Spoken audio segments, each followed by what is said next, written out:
Profit नहीं हो रहा है। तो भाइयों, आपके साथ भी ऐसा होता है क्या कि पूरे महीने आप पूरी लगन से मेहनत करते हो, आपको लगता है कि आपके कस्टमर पे खूब व्यापारी आ रहे हैं, आपको माल जा भी रहा है, आप परचेज भी अच्छी कर रहे हो, पर महीने के आखिरी में आपका अकाउंटेंट आपको बोलता है कि भैया कुछ प्रॉफिट ही नहीं हुआ है। नमस्कार साथियों, मैं पुनीत शर्मा। आज की वीडियो में आपको ये बताने की कोशिश करूंगा कि आप साड़ी के बिजनेस में ज़्यादा से ज़्यादा मुनाफा कैसे कमाएं। तो भाइयों, साड़ियों के बिजनेस में अच्छा एक प्रॉफिट कमाने के लिए आपको केवल दो ही फैक्टरों का आपको ध्यान रखना है। पहला तो क्या है कि आपकी परचेजिंग, और दूसरा आपका सेलिंग प्राइस।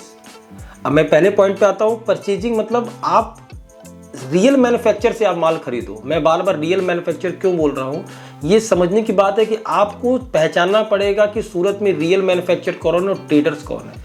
क्योंकि देखो, कोई भी कॉस्टिंग आती है, ट्रेडिंग अपना कमीशन जोड़ेगा, एजेंट अपना कमीशन जोड़ेगा, वो लास्ट में आपके साड़ी के ऊपर ही कोड करना है।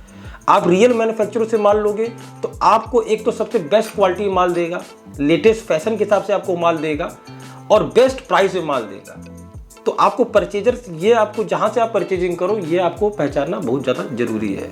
दूसरी चीज़, आप सीजन के हिसाब से आप माल खरीद रहे हो, या फिर आप कोई त्यौहार है या कोई शादी के हिसाब से ही आप माल अपनी जो परचेजिंग को स्ट्रांग रखोगे तो ही आपका माल आपके काउंटर पर बिकना है। जैसे कि एग्जांपल दूंगा, अब मान लो आप सावन का सीजन है, सावन के सीजन में बंदेज है, बांधनी, इस टाइप के माल ज़्यादा बिकते हैं। अब कोई अदर आप माल खरीदो, परचेज करोगे तो माल आपका ब्लॉक होना ही होना है। माल बिकेगा जरूर वो, पर हो सकता है वो 2 महीना, 3 महीना, 4 महीने के बाद बिके। ऐसे जैसे करवा चौथ है, पूरे भारत में करवा चौथ लोग मनाते हैं, वहाँ पे आपको क्या रेड कलेक्शन ज़्यादा चाहिए, तो आप रेड कलेक्शन के माल ज़्यादा लोगे या चुंदरी प्रिंट के ज़्यादा माल लोगे तो आपका माल काउंटर पर तुरंत बिकेगा। अब उसके आप दूसरा अगर परचेज करते हो तो आपको वो माल रुकेगा, कुछ महीनों के लिए रुकेगा, कुछ दिनों के लिए रुकेगा। माल तो साड़ी का बिजनेस कभी रुकने वाला नहीं है, पर कुछ टाइम लगेगा। उस टाइम लगने से क्या इफेक्ट आएगा, आपका प्रॉफिट कम हो जाएगा। अब यही साथियों, मैं आपको एक बात बताना चाहता हूँ, कोई भी व्यापार आप शुरू करो तो आपको एक गाइड करने वाला आदमी अच्छा होना चाहिए। अब आप सोचोगे कि भाई मैं कोई अपने साथ के लोगों से जो कपड़े की दुकान खोल के बैठा है, अपने नेबर से या आपके कोई भी कपड़े की दुकान चालू है, उनसे सलाह लोगे तो कभी भी आपको सही सलाह नहीं देगा।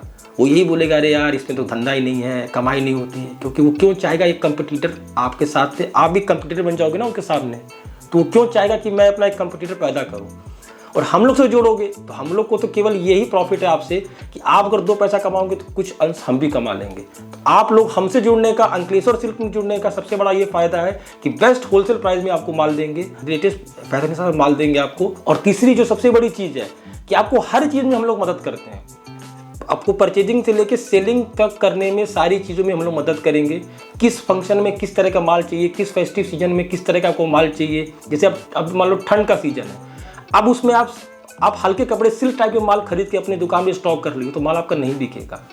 तो वो चीज़ भी आपको समझाने के लिए हम लोग यहाँ बैठे हुए हैं। हमसे आप जुड़ो, अंकलेश्वर सिल्क मिल से जुड़ो, क्योंकि आपके हर एक रिक्वायरमेंट का वन स्टॉप सोल्यूशन है अंकलेश्वर सिल्क में। तो साथियों, आपके साड़ी के बिजनेस में आप प्रॉफिट अपना तभी तय कर सकते हो कि आप सीजन के अकॉर्डिंग, अपने कस्टमर के अकॉर्डिंग माल परचेज करो। और उसमें एक बात और भी है कि मान लो कोई सीजन आने वाला है, कोई भी त्यौहार हो या कोई शादी का सीजन है, तो आप ऐसी परचेजिंग करो कि 15 दिन पहले आप परचेजिंग कर लो कि वो सीजन आते ही आप वो माल आपके काउंटर पे खुल जाए और आप माल बेच सको।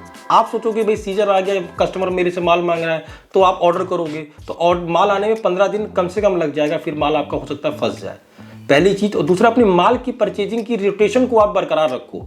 जो माल बिका है फिर उसका ऑर्डर दे दो आप, फिर थोड़ा सा माल बिका फिर ऑर्डर दे दो, तो रोटेशन बरकरार रहेगा तो आपका प्रॉफिट आपको दिखेगा। दूसरी सबसे बड़ी चीज़ है सेलिंग रेट। सेलिंग रेट बहुत बड़ा मुद्दा रहता है। अंकलेश्वर सिल्क मिल 35 साल से इस फील्ड में इसीलिए जमी हुई है कि हमने बेस्ट होलसेल प्राइस में बेस्ट फैब्रिक के साथ माल बेचा हुआ है, सीना ठोक के माल बेचा हुआ है। तो आपको ही मैं बोलूँगा, जो भी कस्टमर आपके पास चढ़े आपके दुकान पे, कभी भी गलत कॉस्टिंग से माल मत बेचना, उसको जेन्युइन कॉस्टिंग से माल बेचना।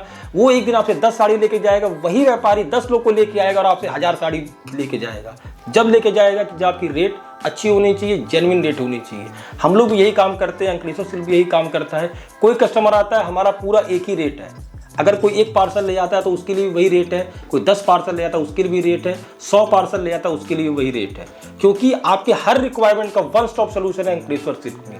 इसीलिए मैं आपको बोलता हूँ, आपको अपने धंधे में प्रॉफिट अच्छा कमाने की गारंटी मैं देता हूँ, पर थोड़ा सा आपको अपना माइंड व्यू चेंज करना पड़ेगा।